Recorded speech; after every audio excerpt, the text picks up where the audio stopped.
Yeah, hit the like, hit the like, hit the like.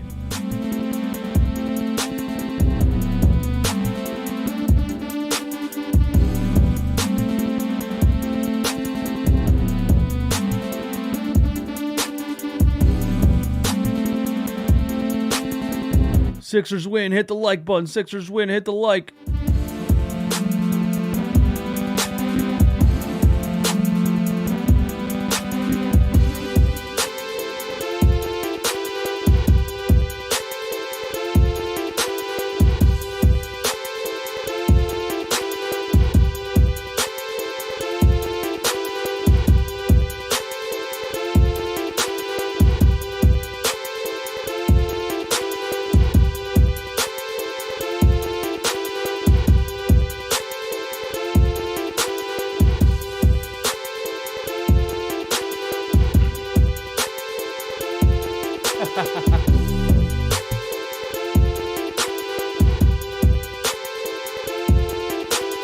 Cool boy, there's no need, man.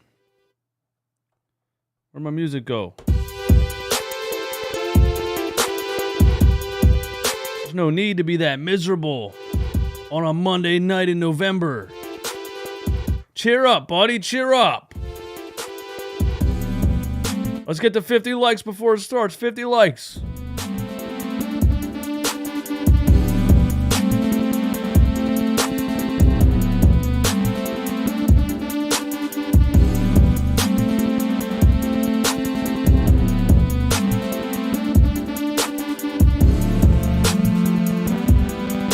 Come on, man. Get it on. It's getting late, Mike says. Mike, if you can't hang, go to bed. Take your ass to bed. I don't want to hear that. Take your ass to bed.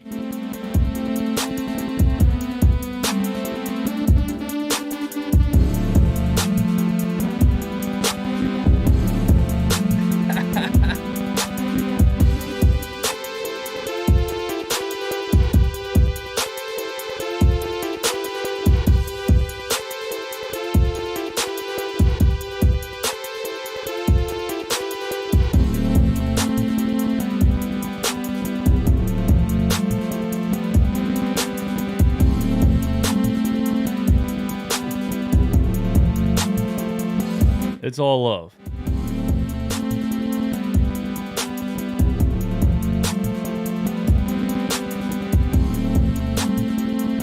It's all love. It's still fire, Glenn.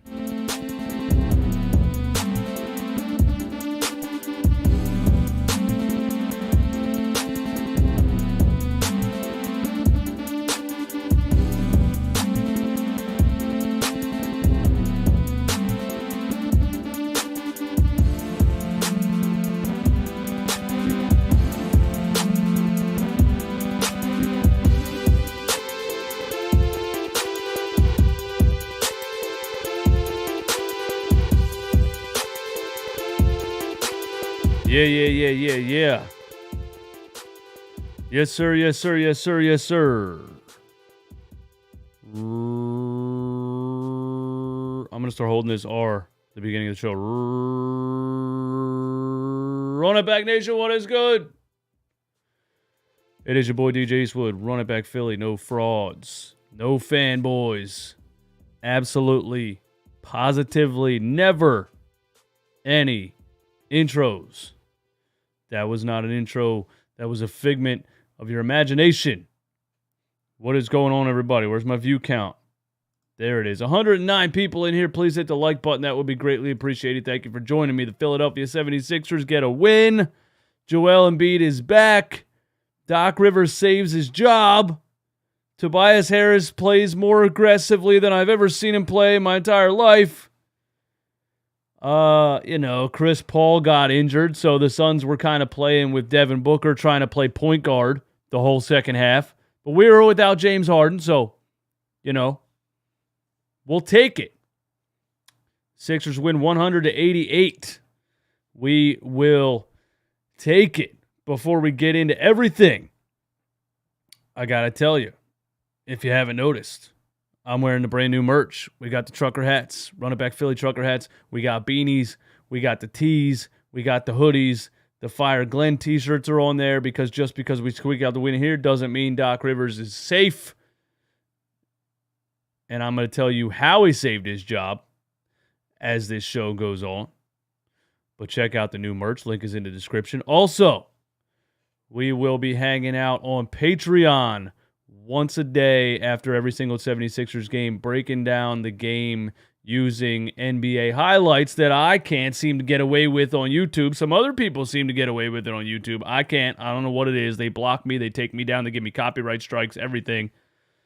So we started a Patreon page where, you know, all of my opinions, all of my hot takes, all the things that I say, I want to show you what I mean, man. I want to break the game down in slow-mo, drawing on the screen like John Madden, circles, arrows, you know, things like that.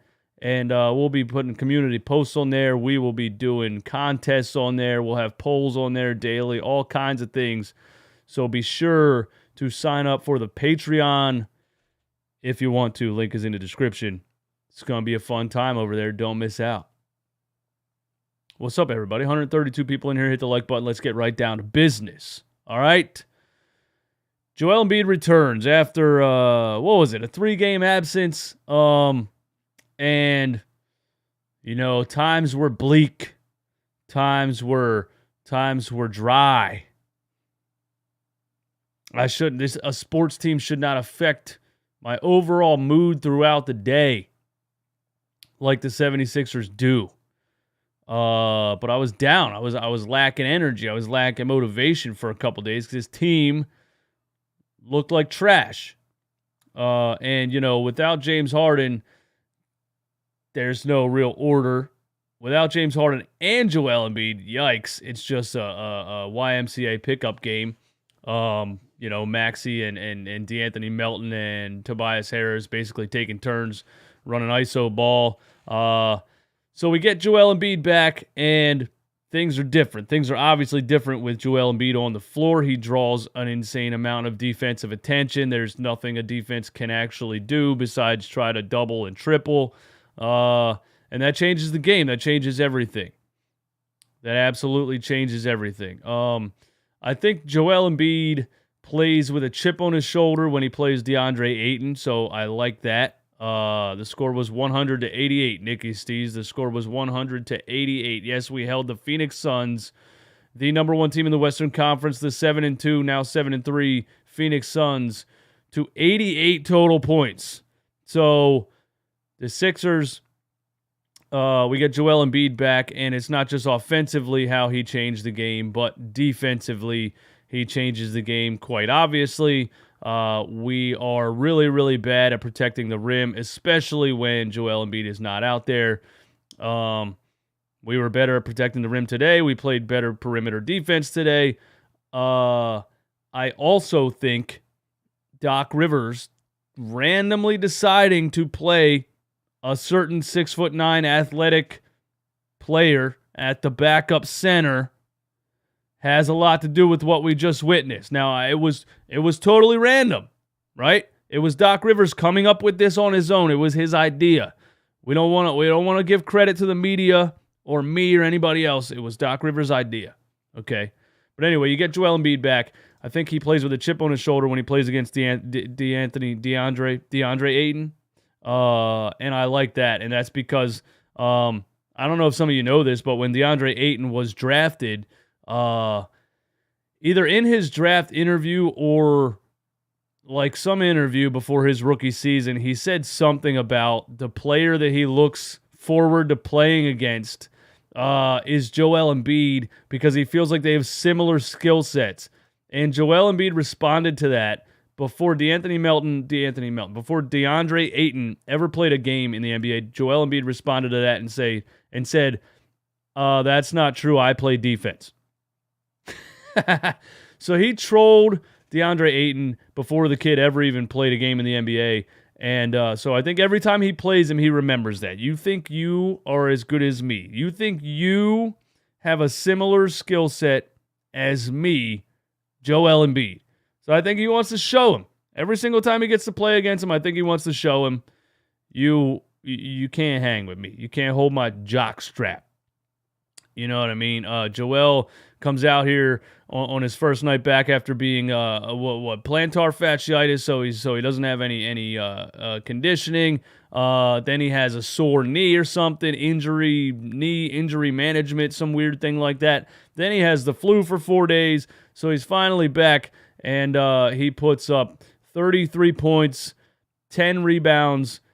The big number here is 7 offensive rebounds. That number is massive.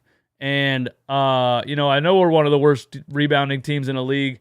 I know we're one of the worst offensive rebounding teams in the league. One of the main things we said so far at the beginning of this season is we lack effort and hustle. So for Joel Embiid to come out here and have 7 offensive rebounds is huge. And we ran the ball through Joel Embiid a lot more, than we would run the ball through any other center. So with him being back on the floor, it helps us a lot. I don't think we ran the ball through him specifically as much as I thought we were going to. I still think we ran the ball from the perimeter through Tyrese Maxey and DeAnthony Melton pick and rolls with Joel Embiid. But Joel Embiid's impact is obvious. It's night and day. 33 points, 10 rebounds, 5 assists. He was very good at passing out of the double teams tonight. The Suns were going to bring the double team to try to slow him down. It's the only thing you can do, especially because DeAndre Ayton, damn it. DeAnthony Melton, DeAndre Ayton. DeAndre Ayton cannot guard Joel Embiid one-on-one. Nobody on the Suns can guard him one-on-one. Very, very few players in the NBA can guard him one-on-one. So, for him to have 5 assists tells me he was passing out of the double team very well. Also, an all-around great game from Joel Embiid. I'm actually shocked at how much energy I saw him have right when this game took off, right when this game started, because the beginning of the season we were like, what's going on here? This guy looks slow. He looks out of shape. He's not even trying on the defensive side of the floor. He's just letting guys do rebounds left, right, and center. And then he comes back from the flu, and he has all this energy and effort. So I don't know. Maybe I guess the rest helped him, or maybe he was working out the whole time. I can't figure it out. But Joel Embiid was great in this game. He had a whole offseason to get ready for this season, and he didn't look good the first couple of games, but then he looks really good and full of energy after he comes back from the flu. So consider me confused.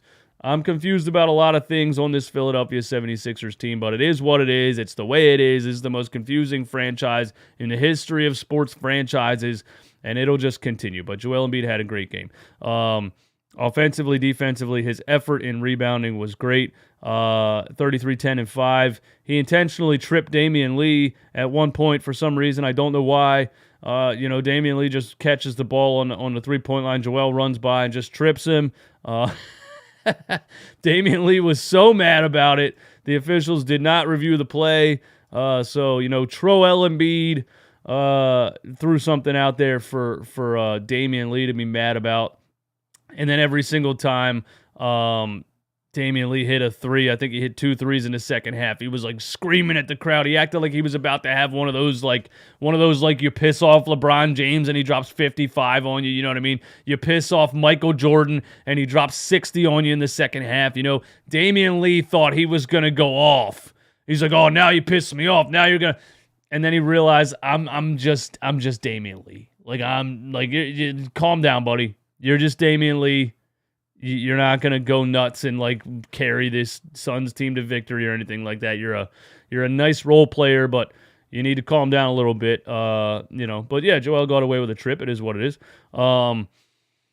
He was 16 for 16 from the free throw line. So, the free throw merchants, what do we call Joel Embiid and James Harden last year? The bonus brothers. The one bonus brother was on the floor. Other bonus brother is out with the sore ligament in his foot or strained ligament in his foot. So we had one bonus brother today, and he got right back into action, getting to the free throw line. 16 for 16 from the free throw line. And to be quite honest with you, they missed about 5 of them. They missed about 5 of them. And I just think that's the NBA. Because, listen, to stop Joel Embiid, you have to foul him. You just have to. There's nothing you can do. You got to double team him. And when it's guys like DeAndre Ayton and like whoever else was out there, Dario Saric was out there at one point, you got to foul him. But the officials don't want to give the guy 40 free throws in a game. So they choose to not call a lot of them.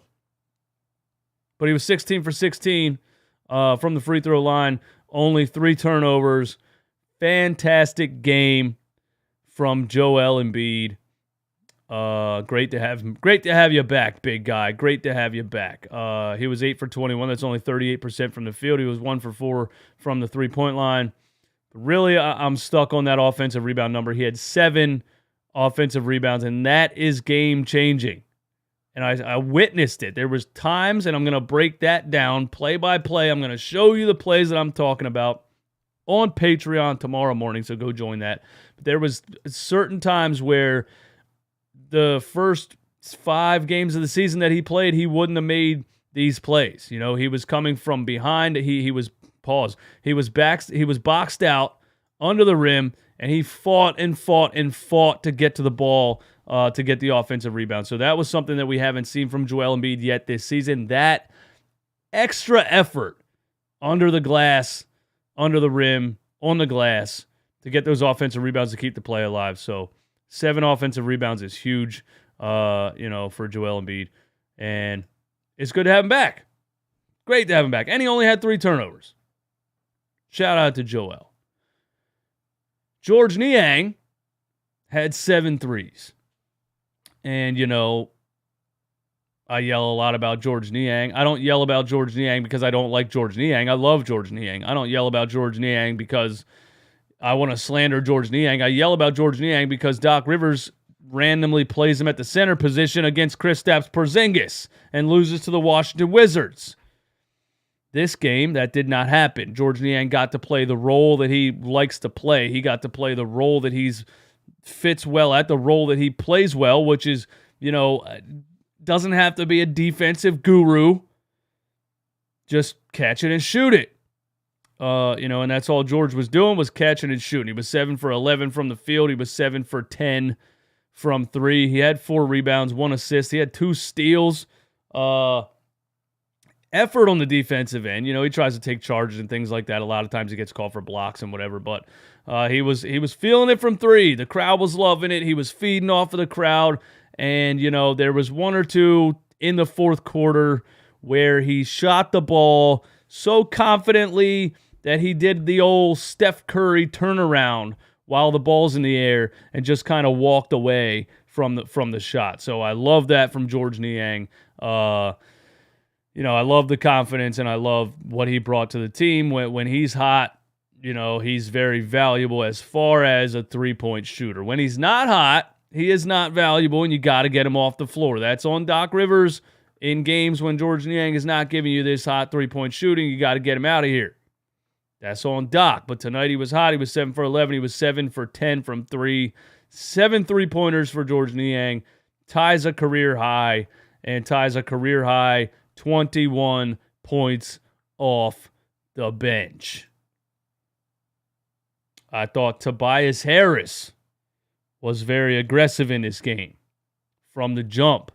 I thought Tobias was going hard. I thought he was fighting under the rim. I thought he was, taking the ball and saying, I'm going to go get a bucket, but it didn't feel like it didn't fit to me. It didn't feel like that when you kind of get that, that feeling sometimes when Tyrese Maxey's having a great game and you kind of see Tobias Harris get the ball and just say, all right, it's my turn. I'm the highest guy. I'm the highest paid player on the team. It's my turn to score. Give me the ball. It didn't feel like it was forced or out of place, I guess is what I'm trying to say for Tobias Harris tonight. He had a lot of quick triggers. His 3-pointer was falling. That's what we need from him. He was 3 for 7 from the field, 42.9% from 3. But he was really quick in his release. He wasn't hesitating. He was saying, I'm shooting this thing as soon as I catch it. You know what I mean? There's a fabulous line that says, I shoot right when I get in. I'm like J.R. Smith. And I like that line because that's one of my favorite rappers of all time. And that was Tobias Harris tonight. I shoot it right when I get in. He was just catching it, letting it fly. 6 assists from Tobias Harris. I'm going to go out on the limb and say that's the most assists Tobias Harris has ever had in a basketball game. That's probably not true, but that's what I feel like because I never see Tobias Harris pass the ball. I've never seen him pass the ball before tonight.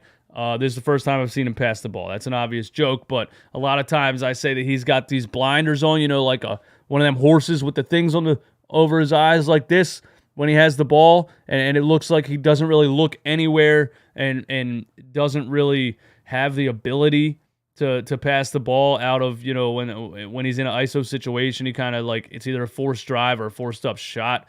So for him to have 6 assists tonight tells me Tobias was being aggressive, taking the shots that you want him to take, and also sharing the ball. Sharing the ball.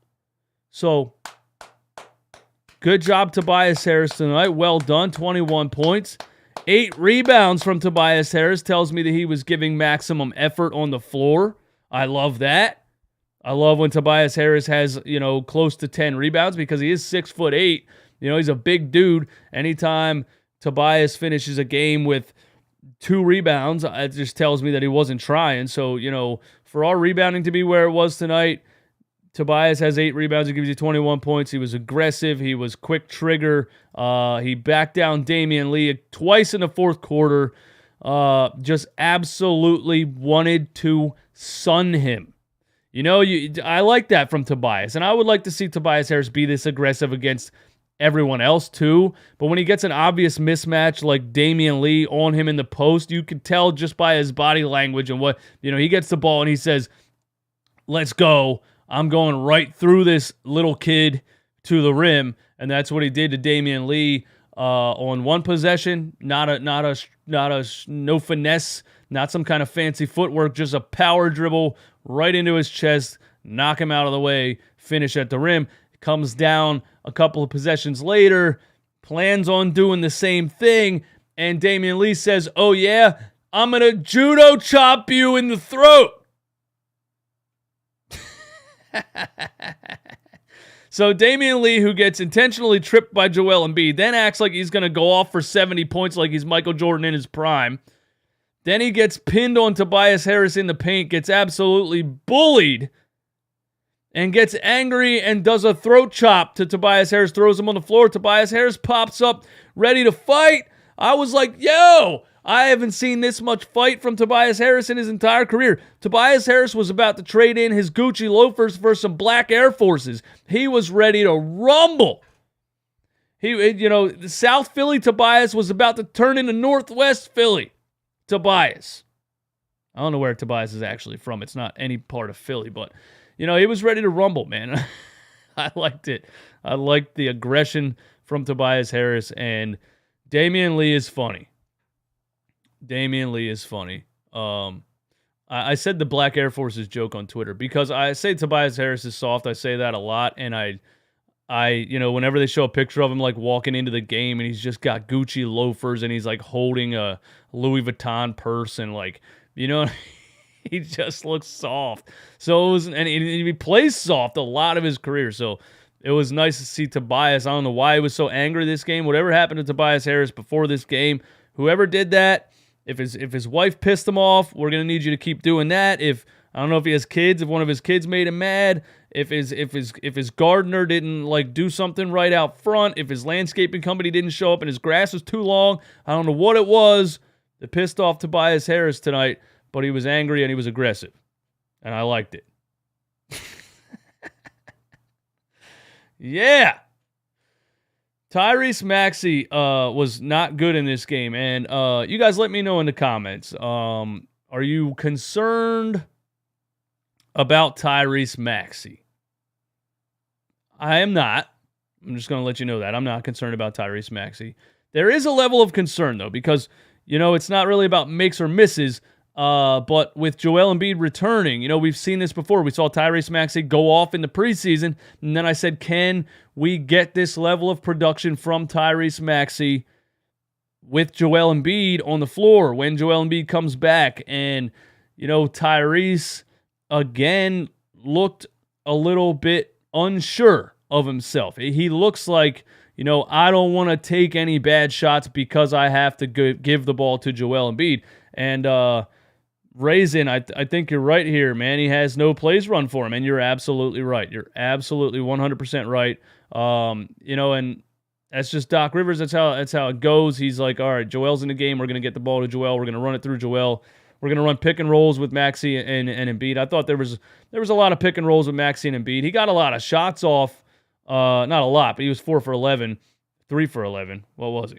Tyrese Maxey. He was 4 for 18. Never mind. He did get 18 shots off. So I guess I do like the fact that Tyrese Maxey got 18 shots off. There was a lot of pick and rolls, a lot of drives he had, where he's getting that floater off, trying to go high off the glass, fighting through contact, not getting the call from the officials because, like Doc Rivers said, they have to get used to Tyrese Maxey. It seems like the officials still don't know who he is, and they're like, who's this guy? We're not giving him a foul call. But he got 18 shots off in this game. Obviously, the last game without Joel Embiid and James, he shot the ball 29 times for 31 points. But he got 18 shots off. Nothing was going in, and you have those kind of games. We've all had those kind of games playing ball. It is what it is. Sometimes you have one of those games where they say there's a lid on the rim. Felt like there was a lid on the rim for Tyrese Maxey. I even remember a specific play. He drives right side. I'm not sure. I don't remember if it was a pick and roll or if he just was on the wing and drove past his defender, but right side tried to throw the floater high off the glass, and it just bounced on the right side of the rim, middle of the rim, left side of the rim, and rolled off the side. And it was like, all right, that's just one of those nights for Tyrese Maxey. Absolutely nothing's going in. He did hit a big-time mid-range jumper in the fourth quarter when the Phoenix Suns were making a run. So as bad as he was shooting the ball in this game, statistically, and people that didn't watch the game will look at that stat line and just say, wow, he was terrible in this game. He still came up huge. I think the Suns cut it to 6 or 8. I think we were up by 8. We were on that little teeter-totter where you felt like this isn't a big enough lead with 2 minutes left. I've seen the Sixers blow bigger leads than this with 2 minutes left, So we're on that little teeter where we didn't feel quite safe. We didn't feel like this is a big enough lead yet. We needed that one bucket to really just, that dagger, to really ice it, to really solidify this W. And Tyrese Maxey gives a little just around the screen, one dribble, pull up mid-range, bang. And to me, he had a dagger. So he shot poorly the entire game, but he had a very important jump shot that went down late in the game that really put the nail in the coffin, as Mark Zumoff used to say. I do want to say this, and I don't know how you guys feel about this, but the Philadelphia 76ers have the worst broadcast crew in the NBA. It is almost unlistenable at this point. I'm going to put a VPN. I got to get a Fire Stick with a VPN so I can watch the out-of-market broadcast. I have to watch the away broadcast. I cannot do it anymore. It is painful. It is painful. And that's all I'm going to say. I'm not going to spend a whole bunch of time ripping these guys, but it just, listen. Listen, Mark Zumoff was the GOAT. You were riding the coattails. You were the guy on the side that made some comments here and there, and then Zumoff retires, and now he kind of feels like he's the star of the show. Oh my God,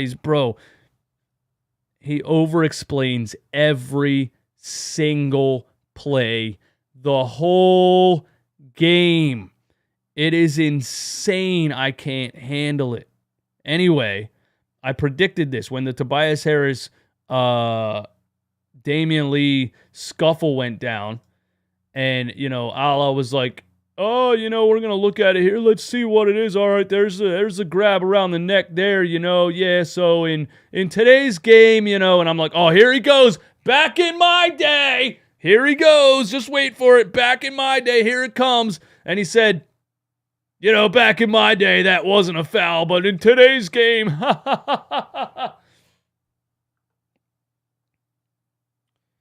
Bruh, I'm just so tired of hearing it. That's a foul in 1920 and 1940 and 1960 and 1980 and 2000 and 2022. It's ridiculous to say that back in my day, we were allowed to headlock each other and throat chop players. It's not true. I'm tired of these old heads acting like back in the 80s, they carried brass knuckles in their socks. Knock it off. It's been a non-contact sport as long as it's been around. There wasn't technical fouls like there are now. There wasn't flagrant fouls like there are now. You were allowed to foul people, but it was still a foul, bro. Stop telling me there wasn't fouls back in the day. It's ridiculous. You know when they say, yeah, well, when Jordan played, the bad boy Pistons, and they were body slamming him. They were hitting him hard, but guess what? He was going to the free throw line every single time. So I don't know what you're talking about. The only difference is in today's game, those are flagrant fouls and they get ejected from the game for making a non-basketball play. I agree with that, but stop acting like you could punch people in the face in the 80s. It's ridiculous. It's not true.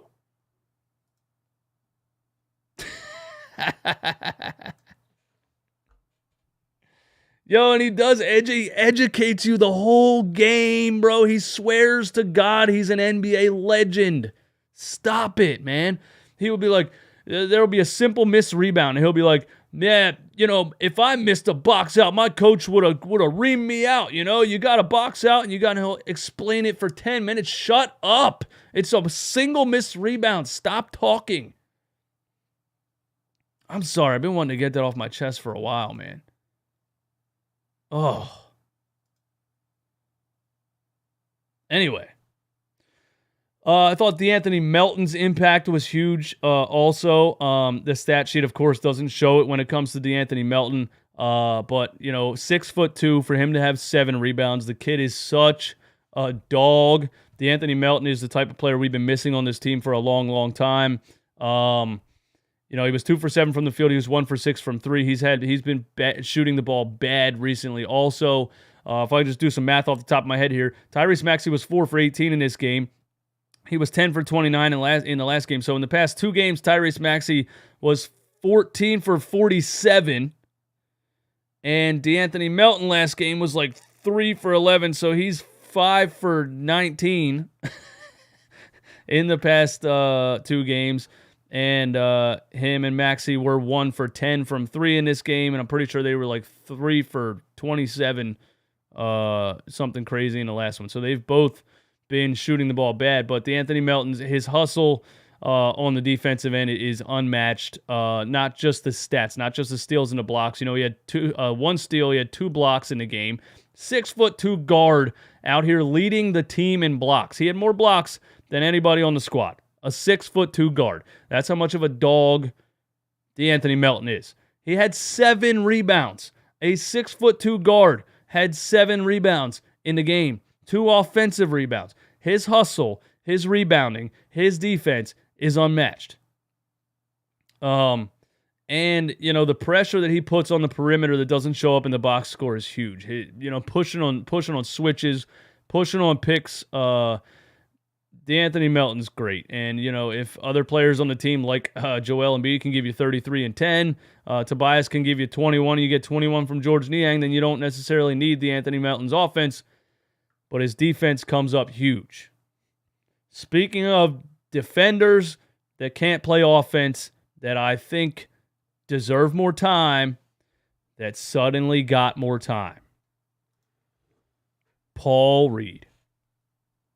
Now let's talk about this for a second, okay? Why? You tell me in the chat. You tell me in the chat.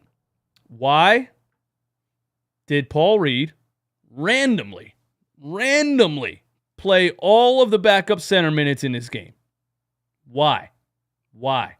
After Doc Rivers played Montrezl Harrell at the 5, George Niang and PJ Tucker at the 5 against Kristaps Porzingis, who was standing out there shooting over lawn chairs in his driveway for 33 points. Why would Doc Rivers sit up in front of the media and say, no, we like what we did. We like our rotations. We're going to play Trez sometimes. We're going to play Paul sometimes. Why does he sit up there and act like the media's not right? And then the next game, he does exactly what we were saying he should do.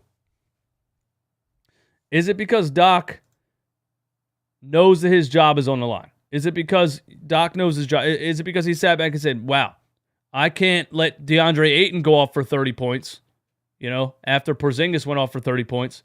And I gotta play Paul, And the game against the Knicks, we're up by 12 with 7 minutes left in the game. He puts Paul Reed on the bench, plays Montrez at the 5 without Joel Embiid, and we lose the game. So without Joel Embiid, Paul Reed plays 4 minutes in the entire basketball game. With Joel Embiid, Paul Reed plays 11 minutes.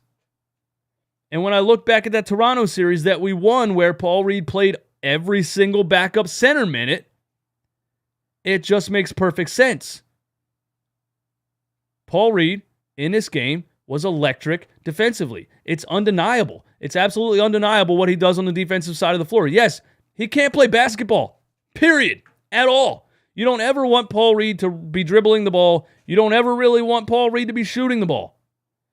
But for 11 minutes, as the backup center, there's no reason for it not to be Paul Reed in every single game. He's getting better at not fouling. He had 4 rebounds in 11 minutes, 2 offensive rebounds, 1 steal on the that registered on the stat sheet, but the deflections, the getting a fingertip on the ball, the hedging screens, the switching everything, the guarding, the 3-4 and the 5. Paul Reed can do it all on the defensive end. He injects energy into this team, and it's really like it changes the game a lot of times. The energy that he brings to the team on the defensive side of the floor changes the game a lot. And there's no reason for him to not be the backup center. And now, 2 games ago, it's a blur. I can't remember what game it was, but there was one game without Joel Embiid where Doc Rivers played Montrezl Harrell for 29 minutes. And we lost, of course, because it's this constant battle. Yes, Montrez is a better offensive player, but we don't need his offense. We have offensive players. We need perimeter. We need interior defense. That's what we need. So you play Montrez. Yes, he's a better offensive player, but he gives up so much at the rim that you can't play him for 29 minutes. So now suddenly Montrezl Harrell didn't even touch the floor. Is this Doc Rivers realizing I have offensive players? I need interior defense. So when Joel's out, I got to play Paul Reed. Now look, you got interior defense the entire game, and you hold the Phoenix Suns to 88 points. I don't think I'm a genius. I'm serious. I really don't think I'm a genius. I think this is common sense. I really think a lot of this is common sense. I don't think I'm a genius. The problem is coaches outsmart themselves by thinking they're a genius. So Doc Rivers listens to the media. He plays Paul Reed all of the backup center minutes. He's probably not going to give anybody credit for it. He's going to act like it was his own idea. But the Sixers hold the Phoenix Suns to 88 points. And, I'll just look at I'm on NBA.com right here. Let me go to game charts and points in the paint. And there you go. The Phoenix Suns had 38 points in the paint. And against the Washington Wizards, when he played Montrezl Harrell, George Niang, and Paul and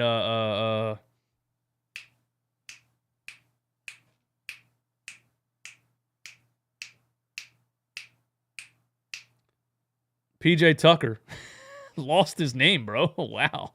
At the 5, the Washington Wizards scored 68 points in the paint. So we only gave up 38 points in the paint to DeAndre Ayton, with Joel Embiid and Paul Reed playing all of the center minutes.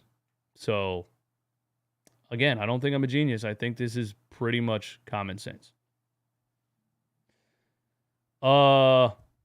Doc Rivers in his post-game press conference did say, I love Paul Reed's defense. So somebody asked him, because you knew they were going to ask him, why'd you go with Paul Reed for 11 minutes? He wasn't going to say, you guys were right. I was wrong.